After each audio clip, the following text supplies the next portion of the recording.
Good evening, Mrs. Prabha Narendran. എന്റെ കയ്യിൽ നിന്ന് വിടൂ. എന്റെ കയ്യിൽ നിന്ന് വിടാനാ പറഞ്ഞത്. Okay. Hello, Prem Krishna. I am Narendran, and this is Mrs. Prabha Narendran.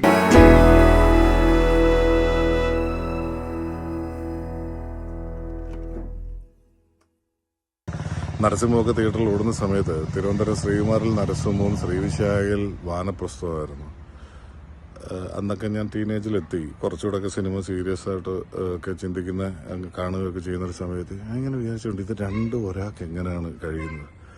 ഒന്നിൽ വളരെ ഈ പാരലൽ സിനിമകൾ എടുക്കുന്ന ഒരു സംവിധായകനും വളരെ ഹാൻഡിയാണ് അദ്ദേഹം. ഇപ്പുറത്തെ ഷാജി കൈലാസിനെ പോലെ മാസോടെ നടക്കുന്ന ഒരാൾക്ക് ഹാൻഡിയാണ് അദ്ദേഹം. മലയാളത്തിൻ്റെ ഒരു പ്രത്യേകത, ഇപ്പോൾ എനിക്ക് തോന്നുന്നു ഇന്ത്യൻ സിനിമ തന്നെ നോക്കിക്കഴിഞ്ഞാൽ കമലഹാസൻ ഒഴിച്ച് ബാക്കി ഉള്ള സൂപ്പർ സ്റ്റാറുകളെ വെച്ച് നോക്കുമ്പോൾ മലയാളത്തിലെ സൂപ്പർ സ്റ്റാറുകൾക്ക് ലാലേട്ടനും നമുക്ക് അടക്കമുള്ളവരുടെ ഒരു പ്രത്യേകത എന്ന് പറഞ്ഞാൽ ടാലൻറ്റും സ്റ്റാർഡും കൂടെ ഒരുമിച്ച് വന്നിട്ടുള്ള ആൾക്കാരാണ്. പണ്ടൊരു സമയത്ത് ജ്യോത്സ്യം എനിക്ക് വലിയൊരു ത്രില്ലായിരുന്നു. കാരണം അച്ഛൻ്റെ ഒരു സുഹൃത്ത്, അദ്ദേഹം ഒരു ക്രിസ്ത്യൻ മതത്തിൽപ്പെട്ട ആളാണ്. അദ്ദേഹം ഇതുപോലൊരു വളരെ പാഷനായിട്ട് ജ്യോത്സ്യം പഠിക്കുന്നുണ്ടായിരുന്നു. അപ്പോൾ കുറച്ച് നാൾ അദ്ദേഹത്തിനെ കൂട്ടിരുന്ന് എനിക്കത് ഒരു വലിയൊരു രസമായിട്ടൊക്കെ തോന്നിയിട്ട് പഠിക്കുന്നുണ്ടായിരുന്നു. അപ്പോൾ അദ്ദേഹം ഇപ്പോൾ ഈ 11 വ്യാഴം എന്ന് പറയുന്നത് ഈ ജ്യോത്സ്യം അറിയാത്തവർക്കും അറിയാവുന്നൊരു കാര്യമാണ്, ഒരു വലിയ നല്ല സമയമാണെന്നുള്ളത്. സത്യമാണെന്ന് എനിക്കറിയില്ല. ഒരിക്കൽ പുള്ളി എന്നെ ഒരു ജാതകം കാണിച്ചിട്ട് ഇപ്പോൾ ഇങ്ങനെ കുറേയൊക്കെ പഠിപ്പിച്ചു. അപ്പോൾ ഈ 11-ാം ഇടം നമ്മൾ ഈ ലഗ്നം ലാ വെച്ച് ഇങ്ങനെ ക്ലോക്ക് വൈസ് എണ്ണുമ്പം 11-ാം സ്ഥലത്ത് വരുന്ന മണ്ഡലം വ്യാഴമോ ശുക്രനോ ഒക്കെ ആണെങ്കിൽ വളരെ നല്ലതായിരിക്കും. ഇതിലേതെങ്കിലും ഒന്ന് വന്നാൽ തന്നെ ജീവിതത്തിന്റെ ഒരു നല്ല ഭാഗം വളരെ നല്ലൊരു ബ്ലെസ്സിങ് ആയിരിക്കും എന്നാണ് പറയപ്പെടുന്നത്.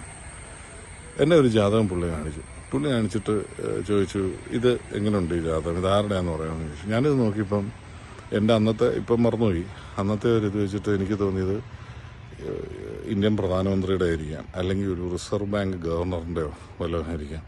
കാരണം ആ ജാതകത്തിൽ വ്യാഴനും ശുക്രനും ശനിയും കൂടെ 11-ാമടുത്ത് നിൽക്കുകയാണ്. ഇത് മൂന്നും, ശനി എന്ന് പറഞ്ഞാൽ നമ്മുടെ കണ്ട ശനിയാണ് എല്ലാവർക്കും ഇതറിയാത്തവർക്കും മനസ്സിലാക്കുന്നത്. പക്ഷേ ഇത് നല്ല ശനിയുണ്ട്, അത് വ്യാഴനേക്കാൾ ഗുണം ചെയ്യുന്നതാണ് അത് പറയുന്നത്. പുള്ളി പറഞ്ഞ മോനെ ഇത് മോഹൻലാലിൻ്റെ ജാതകമാണ്. കാരണം ഇദ്ദേഹം ഇങ്ങനെ ആവാതിരിക്കാൻ തരമില്ല. 26-ാമത്തെ വയസ്സിൽ രേവതി നക്ഷത്രത്തിലൂടെ 26-ാമത്തെ വയസ്സിൽ ഇത് തുടങ്ങുന്നു, വിച്ച് രാജാവിൻ്റെ മകൻ. 41-ാമത്തെ വയസ്സിൽ ശുക്രന്റെ ഫേസ് എൻഡ് ചെയ്യുന്നു, രാവണപ്രഭു.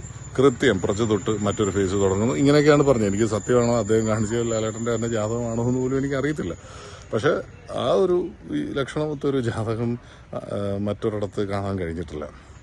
തിരിച്ച് അദ്ദേഹത്തിൻ്റെ കരിയറിലേക്ക് വന്നു കഴിഞ്ഞാൽ വളരെ, നമ്മളിപ്പോൾ ഒരു സാധാരണ ഏതൊരു ജോലി എടുത്താലും നമ്മൾ പറയുന്നുണ്ട് ആ തുടക്കക്കാരന് ഇത്രയുള്ള എക്സ്പെക്ടേഷൻ, 5 കൊല്ലം എക്സ്പീരിയൻസ് ആകുമ്പോൾ ഇത്രയും, 10 കൊല്ലം എക്സ്പീരിയൻസ് ആകുമ്പോൾ ഇത്രയും, 20 കൊല്ലം ആകുമ്പോൾ എന്ന് പറയുന്ന പോലെ കൃത്യമായിട്ട് എക്സ്പെക്ടേഷൻ അനുസരിച്ച് ഉയർന്ന ഒരു ആളാണ് അദ്ദേഹം. ഇപ്പം തമാശ സിനിമകളിലൂടെ വരുന്നു, ആദ്യം തന്നെ വില്ലനായിട്ട് തുടങ്ങുന്നു, അത് കഴിഞ്ഞ് നായകനാകുന്നു. ശങ്കറിന്റെ ഒക്കെ പല സിനിമകളിലും സഹനടനായിട്ട് വന്നിട്ടുണ്ട്. മമ്മൂട്ടിയുടെ ആൾക്കൂട്ടത്തിൽ തനിയെ പോലുള്ള സിനിമകളിൽ അദ്ദേഹം കുറച്ച് സീനുകളിലേ ഉള്ളെങ്കിലും ആ ഒരു സീൽ അവിടെ കൊടുക്കും. അവിടെ നിന്ന് സുഗമോ ദേവിയിലെത്തുന്നു, അവിടെ ശങ്കറാണ് ഫുൾ ടൈം ഉള്ളത്, പക്ഷെ അദ്ദേഹം ചെയ്ത ക്യാരക്ടറാണ് അതിൽ എടുത്തു നിൽക്കുന്നത്. അങ്ങനെ കഴിവുകൊണ്ട് അങ്ങോട്ട് ഓർത്തേക്ക് ചെയ്ത് രാജാവിൻ്റെ മകൻ മമ്മൂട്ടിയായിരുന്ന സിനിമയാണ്. അത് ഇദ്ദേഹത്തിൽ വന്ന് ആരും വിജയിക്കുമെന്ന് വിചാരിച്ചതല്ല, പക്ഷെ അത് ചരിത്രമായി മാറി.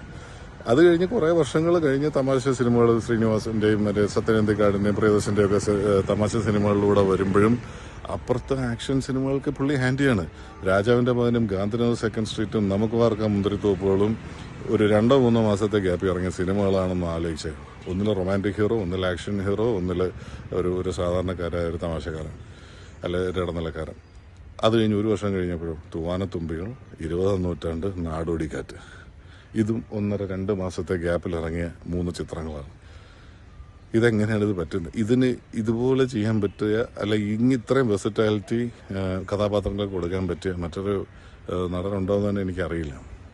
ഇപ്പോഴത്തെ യുവനടന്മാർ പലരും സ്ട്രഗിൾ ചെയ്യുന്നത് ഇവിടെയാണ്. കാരണം നമ്മളെപ്പോലുള്ള എൻ്റെ ഒരു ജനറേഷനിൽ പെട്ടവരുടെ ഒരു ബെഞ്ച് മാർക്ക് എന്ന് പറയുന്നത് മോഹൻലാലാണ്. അതിനൊപ്പം വരിക എന്ന് പറയുന്നത് ഓൾമോസ്റ്റ് ഇമ്പോസിബിളാണ്, അവർക്ക് വെല്ലുവിളിയാണ്. അതുകൊണ്ടാണ് ഹൃദയം കൊണ്ടുള്ള ഒരു ആരാധന മറ്റൊരു നടനിലേക്ക് പോകാൻ കഴിയാത്തത്.